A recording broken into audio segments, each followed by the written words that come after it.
8월 19일 보문주와 함께 매일 성경 묵상을 시작하도록 하겠습니다. 오늘 함께 나눌 말씀은 예레미야 51장 1절에서 10절까지의 말씀입니다.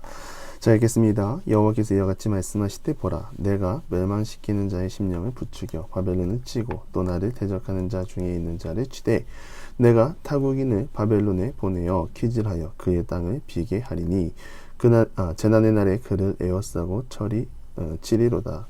활을 당기는 자를 향하며 갑옷을 입고 일어선 자를 향하여 쏘는 자는 그의 활을 당길 것이라. 그의 장정들을 불쌍히 여기지 말며 그의 군대를 전멸시켜라. 무리가 갈대아 사람의 땅에서 죽임을 당하여 엎드러질 것이요 간통상을 당한 자가 거리에 있으리라. 이스라엘과 유다가 이스라엘의 거룩하신 이를 거역함으로 죄가가 땅에 가득하나 그의 하나님 만군의 여호와에게 버림받은 호라비는 아니니라. 바벨론 가운데 도망하여 나와서 각기 생명을 구원하고 그의 죄악으로 말미암아 끊어짐을 보지 말지어다.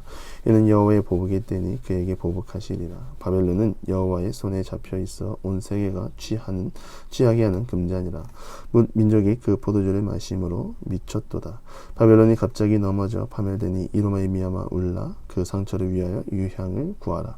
혹 나으리로다. 우리가 바벨론을 치료하려 하여도 낫지 아니한즉 버리고 각기 고향으로 돌아가자. 그 화가 하늘에 미쳤고 궁창에 달하였음이로다. 여호와께서 우리 공의를 드러내셨으니 오라, 시온에서 우리 하나님 여호와의 일을 선포하자. 아멘. 악인의 형통에 대해서 종종 말합니다. 악인의 형통은 어떤 의미인가요?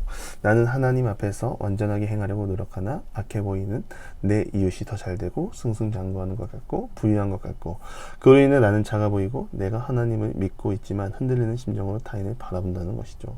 악인의 형통이 부러우십니까? 우리는 하나님 앞에서는 바람이 나는 겨와 같습니다. 연약한 존재, 아니 어쩌면 그 존재가 보이지도 않는 그러한 존재라는 것이죠. 여러분, 이 서울 거리를 다녀보십시오. 많은 사람을 보고 한 사람 한 사람 다 기억할 수 있습니까?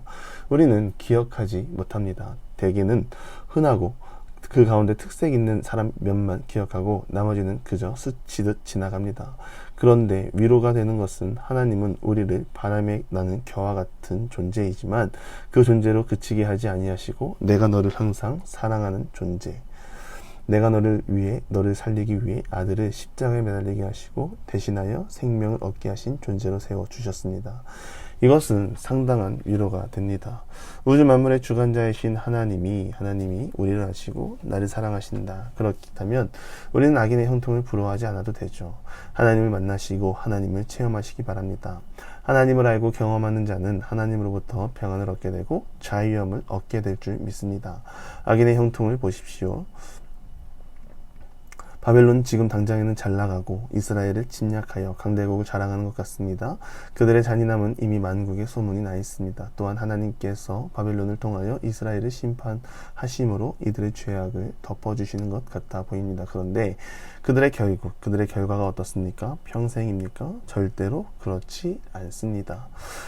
분명히 이 과정을 통하여 이스라엘 백성들은 그러한 생각을 할 수 있습니다. 하나님보다 바벨론 신 벨과 무로당이 강하구나. 그래서 그 나라에 가서도 이방 우상 앞에 나아갈 수 있다는 거죠. 그러나 그렇게 나아갔다가는 결국 또 수치를 당하는 것입니다.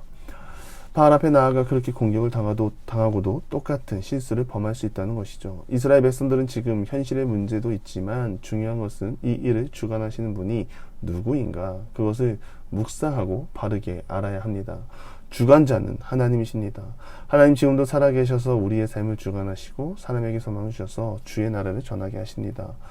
오늘 우리가 이 새벽에 나와서 기도하는 이유, 나의 기도 제목의 유익을 구하고 그것을 통하여 이 땅에서의 삶의 부와 안정감을 얻기 위해서 기도하는 것이 아니라 지금 이 땅을 주관하는 주관자가 누구인 줄 알고 누구인 줄 알았기에 기도하고 평안을 구하는 것이죠. 그런즉 너희는 그의 나라와 그의 의를 구하라. 그리하면 이 모든 것을 너희에게 더하시리라. 하나님의 나라를 구하는 자는 하나님이 지켜주시고 그의 삶을 인도하시고 책임져 주십니다. 하나님은 하나님을 대적하는 자를 치십니다. 바벨론 앞에서도 말씀드렸지만 그들이 승승장구를 갔지만 그들 또한 하나님을 반역하는 자고 하나님을 거역하는 자들입니다. 그렇다면 공격을 당하고 무너짐을 당하는 것이죠. 그의 나라가 불쌍하지 않습니까?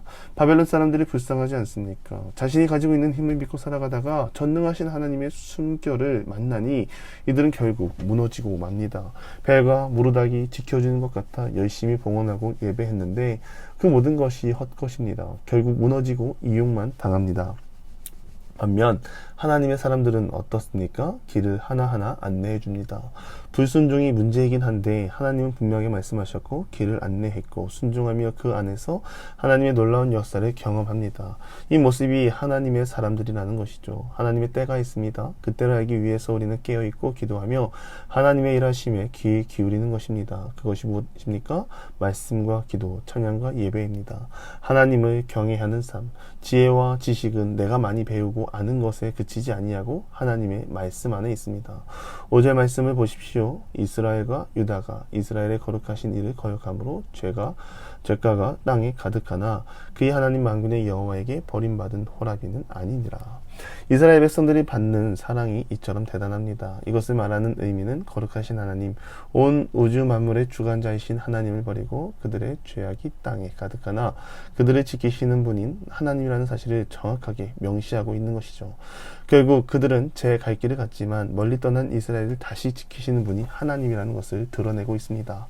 하나님이 나와 함께하고 동행한다는 것만으로도 큰 복입니다. 우리는 기도할 때 습관처럼 기도합니다. 하나님 늘 함께 해주시고 동행해 주세요. 사실 이 기도는 습관일 수 있지만 위대한 기도입니다. 나의 힘으로 살아가는 것이 아니라 하나님의 도움을 구하는 기도이기 때문입니다. 이스라엘 백성들과 함께했던 하나님은 지금도 우리 삶 속에서 함께 하십니다. 늘 주어진 자리에서 하나님을 소망하시기 바랍니다. 하나님을 바라보시기 바랍니다. 하나님은 지금도 우리를 지키시고 우리와 함께 하시고 늘 동행하시고 능력을 행하십니다. 그 능력을 온전하게 경험하는 삶은 하나님의 사람답게 순종하며 사는 것이죠. 주의 말씀을 붙잡고 오늘을 살아가는 것입니다. 나의 힘과 경험이 아니라 말씀입니다. 우리는 여호와의 보복의 때가 아니라 은혜의 때, 은혜로 말미암아 평안을 누리고 평생의 주님을 즐겨하고 이 땅에 천국이 임하도록 하나님 나라가 임하도록 평안을 누리며 나아가는 우리 모두가 되기를 주님의 이름으로 간절히 축원합니다. 기도하겠습니다. 하나님은 우리의 아버지이십니다. 늘 하나님의 동행을 소망하고 믿음의 삶을 살고 평안의 삶을 사는 우리 모두가 되게 하옵소서. 세상으로 나아가는 것을 즐겨하지 않게 하시고 주님이 주시는 소망을 품고 나가는 평안의 삶을 살게 하옵소서. 예수님의 이름으로 기도드리며 이제는 우리 구주 예수 그리스도의 은혜와 하나님의 극진하신 사랑하심과 성령의 감화감동 교통하심이 내가 가진 것으로 교만하지 아니하고 늘 하나님의 사랑 안에서 평안과 동행의 삶을 살기 소망하는 사랑하는 보문조한교회 모든 기도의 용사 위에 이제로부터 영원토록 함께 하시기를 간절히 축원하옵나이다. 아멘.